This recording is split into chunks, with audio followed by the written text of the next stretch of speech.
दो भाई, आलोक और कुलदीप। गोंडा जिले के एक छोटे से गांव में दो भाई रहते थे, आलोक और कुलदीप। दोनों बचपन से ही बेहद होशियार थे, लेकिन उनकी सोच और जीवन जीने का तरीका एक दूसरे से अलग था।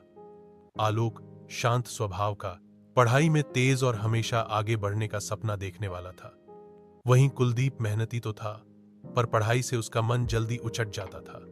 उसे खेत खलिहान और गांव की जिंदगी ही अच्छी लगती थी। उनके पिता एक साधारण किसान थे, खेती ही उनका मुख्य सहारा था। दोनों भाइयों को देखकर पिता अक्सर सोचते कि काश दोनों की खूबियां मिलकर एक हो जाएं, तो जीवन और भी सुंदर हो जाए। बचपन की राहें। जब दोनों भाई स्कूल जाते तो आलोक किताबों में डूबा रहता। वह हमेशा सोचता कि एक दिन गांव का नाम रोशन करेगा। दूसरी ओर कुलदीप क्लास खत्म होते ही दोस्तों के साथ खेलने भाग जाता।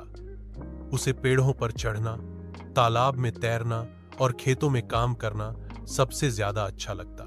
माँ हमेशा कहती, देखो बेटा, जिंदगी में आगे बढ़ना है तो पढ़ाई जरूरी है।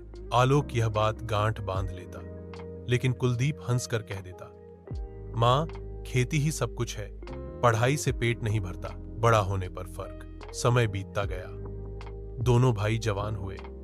आलोक ने मेहनत करके स्नातक की पढ़ाई पूरी की। वह गांव में पहला लड़का था जिसने शहर जाकर पढ़ाई की थी।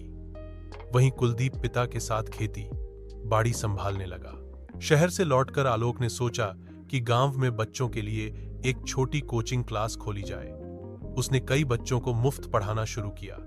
धीरे धीरे गांव में उसकी पहचान बनने लगी। दूसरी ओर कुलदीप भी पीछे नहीं रहा।